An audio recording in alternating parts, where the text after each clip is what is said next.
এই দাঁড়াও। এই কে আপনি? হ্যাঁ, আমাদেরকে কেন দাঁড় করাইছেন? ওই যে অটোওয়ালা ছেলেটাকে দেখছো না, আমি ওর মা। মা? ও আচ্ছা, এই ব্যাপার। তার মানে ছেলে হচ্ছে অটোওয়ালা আর মা হচ্ছে রাস্তার ভিখারি। তো শুনি কি বলতে চান, কেন দাঁড় করেছেন আমাদেরকে? হ্যাঁ, ওই ছেলে সম্বন্ধে তোমার কোনো ধারণা আছে? আমাদের সম্বন্ধে তোমার কোনো ধারণা আছে? আপনার ছেলে সম্পর্কে না খুব ভালো ধারণা আমার আছে। আপনার ছেলে তো একটা অটো ড্রাইভার, আর আপনি হচ্ছে অটো ড্রাইভারের মা। বুঝতে পারছেন, একটা রাস্তার ফকিনি। শোনেন, আপনার ছেলের সাথে আমার একটা রিলেশন ছিল, কিন্তু আজকের পর থেকে সেই রিলেশন আমি আর রাখবো না। আমি তো ভাবতাম ও খুব ভালো একটা ছেলে, ভালো ফ্যামিলির ছেলে, কিন্তু আজকে নিজের চোখে দেখলাম সামান্য একটা অটো ড্রাইভার হয়ে আমার সাথে রিলেশন করতে আসছে। যাক, আমার বন্ধু যদি আমাকে না বুঝাইতো না, আমি আপনার ছেলের ফাঁদেই পড়ে থাকতাম। শোনেন, আরও একটা কথা বলে রাখি, আজকে থেকে আমার বয়ফ্রেন্ড হচ্ছে ও। ওকে আমি আমার নিজের বয়ফ্রেন্ড করে নিলাম। আপনার ছেলের সাথে আমার আর কোনো সম্পর্ক নাই, বুঝতে পারছেন? কি হলো? কথাগুলো কি কানে ভালো মতো ঢুকেছে?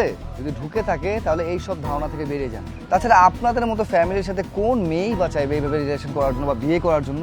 আশা করি যা বলেছেও বুঝতে পেরেছেন। নেক্সট টাইম কখনো ওকে আর ডিস্টার্ব করার চেষ্টা করবেন না। ও যেহেতু বলেই দিয়েছো আমার গার্লফ্রেন্ড, মাইন্ড ইট। এই চলো। এই দাঁড়ান, এতক্ষণ তো ওনাদের সম্পর্কে অনেক কথা বলছেন।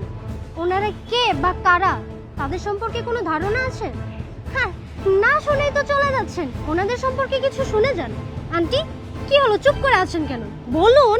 এই মেয়ে, তুমি আমার ছেলেকে ভালোবেসেছিলে, বিয়ে করতে চেয়েছিলে, কিন্তু আমি আমার ছেলেকে দিয়ে তোমাকে একটা পরীক্ষা করলাম। ওকে বললাম আজকে তুই অটোওয়ালা সেজে ওর সামনে যাবি, দেখবি তোর ভালোবাসার মানুষ সত্যিকারে তোকে ভালোবাসে কিনা। বাস, তুমি তোমার ভালোবাসায় হেরে গেলে, তুমি আমাদের পরীক্ষায় হেরে গেলে। তুমি আমার ছেলেকে ভালোবাসো, ভালোবাসো তুমি তার সম্পদ, টাকা পয়সাকে, আমার ছেলেকে না।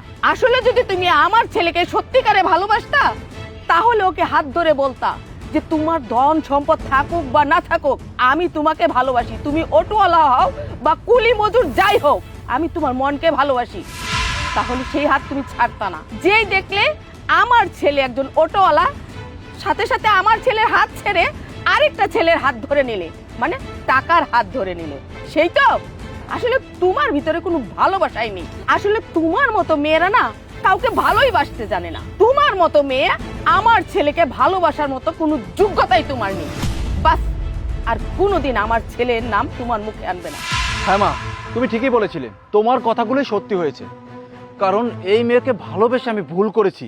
আর তুমি বলেছিলে না, তুই একবার পরীক্ষা করে দেখ। আমি পরীক্ষা করে দেখলাম, এই মেয়েটা আমার কোনো অংশেই যোগ্য না। আর এই মেয়েটা লোভী, আর এই লোভের কারণে আমাকে ছেড়ে ওর বন্ধুকে এখন বয়ফ্রেন্ড বানিয়ে ফেলেছে। বাহ, খুব চমৎকার। আর এই মেয়ে, তুই কি করে ভাবলি এত কিছু জানার পরে এখন যে তোকে আমি বিয়ে করব? হ্যাঁ, কি করে ভাবলি?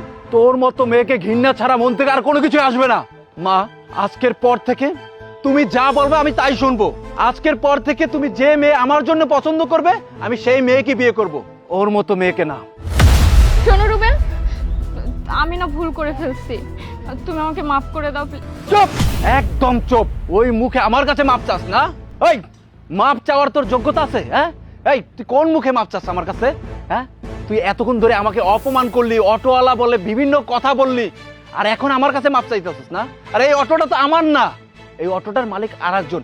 আমি ওনার কাছ থেকে 1 ঘন্টার জন্য ভাড়া নিয়েছি, আর সেই 1 ঘন্টা তোকে পরীক্ষা করার জন্যই আমি ভাড়াটা নিয়েছিলাম। আর সেই পরীক্ষা করার পরে ভাবলাম যে আমার ভালোবাসার মানুষ, এতদিন যাকে আমি মন প্রাণ দিয়ে ভালোবাসতাম, আর সেই মানুষটা আমার না। সে আমাকে ভালোবাসেনি, সে আমার টাকা পয়সাকে ভালোবেসেছে। আমার মায়ের কথাটাই সত্য ছিল। আর সেই মেয়েকে আমি মাফ করব, তাকে আমি বিয়ে করব।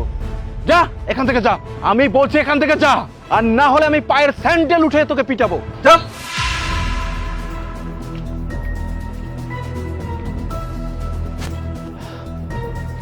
চলো মা, গাড়ি দেখো।